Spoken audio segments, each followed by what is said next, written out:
She told me not to come in the softest voice she'd used in months. A hand on my shoulder, a smile, too light, too careful. "Don't come to my office party," she said. "It'll be awkward with my ex-lover there." Ex-lover. Like the word had no gravity, like it didn't land in my chest with a dull, splitting crack. I remember nodding, slowly, as if my body already knew something my mind refused to accept. She waited for my reaction, any reaction, but I didn't give her one. I just let the silence stretch between us until she looked away first. "Of course," I said, "I'll stay home." She kissed my cheek, a small, dismissive touch, the kind you give a stranger you're trying not to offend. When the door shut behind her, the house fell into a stillness so sharp it felt like a blade. I stood there, frozen, replaying the tremor in her voice, the flicker in her eyes when she mentioned him. Not guilt, anticipation. And beneath all of that, a question surfaced like a slow, cold tide. How long has she been waiting for me to step aside? I didn't move, didn't breathe, didn't rage. I just stared at the door and felt the truth circle me like a predator. Something was already broken, and she thought I hadn't noticed. It started long before tonight. I see that now. The late texts she hid under her palm. The sudden laughter at messages she never explained. The way she began choosing dresses like she was trying to impress someone new. But the real shift, the one that lodged itself in my chest, was the way she stopped meeting my eyes. People don't look away from what they love. They only look away from what they're betraying. I told myself I was imagining things, that marriage was just tiring, that we were both tired. But then she said his name, casually, almost fondly, while washing dishes last week. And I felt something go still inside me. Tonight was simply the confirmation. She wanted him there. She didn't want me. And that quiet, careful tone she used, that wasn't respect. That was a woman trying to avoid getting caught in her own mess. What she didn't know, what she couldn't have known, was that her boss had already asked me to attend the party. He called 2 weeks ago, offering me the regional manager position, a surprise reveal. "It'll be good for morale," he said. I didn't tell her, not out of malice, but because something inside me whispered to wait. Now I understood why. Her story was unraveling. Mine was just beginning. Not because I wanted to see her, because I wanted to see the truth.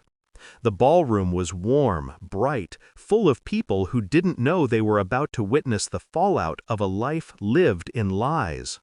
Her boss greeted me like a man welcoming a weapon he didn't know he'd loaded. "We'll reveal you halfway through," he said. Big moment. I nodded, calm, detached. My mind was somewhere else entirely, replaying every shift in her behavior, every quiet betrayal I'd ignored. The pieces fit too perfectly, and I felt something cold settle in me, something steady and razor sharp. When she finally walked in, I watched from the second-floor balcony. She didn't see me. She saw him, the ex.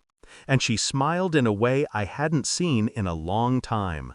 Soft, warm, alive. Her hand brushed his arm, too familiar, too practiced. I didn't look away. I wanted the truth to burn its shape into me so I'd never forget it. The boss signaled. Time for the reveal. I descended the stairs slowly, matching the rhythm of my heartbeat. Calm, deliberate, controlled. The crowd shifted, heads turned, and she kept laughing at something he whispered, completely unaware of the storm walking toward her. He saw me first, and froze. She followed his gaze, and her face shattered. All color drained from her skin. Her lips parted, but no sound came out. She looked at me the way a liar looks at the truth, like it was a ghost come to collect a debt.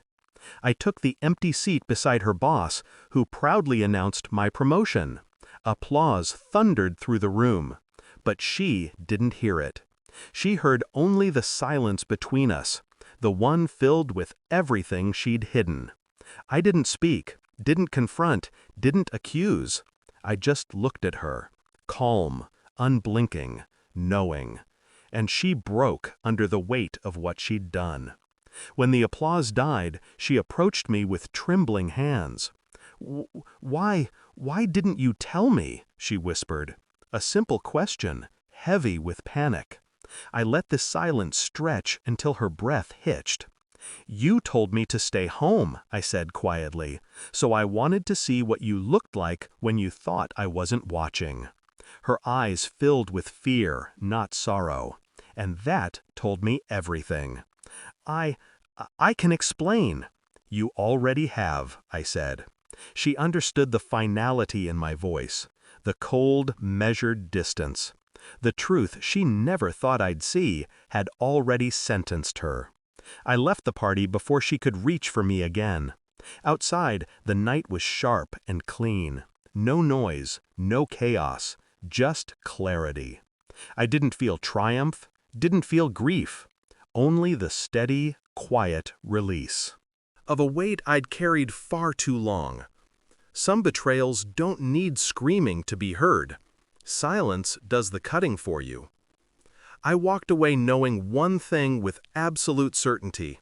I had seen her truth, and she had finally seen mine. I wasn't the man she could lie to anymore.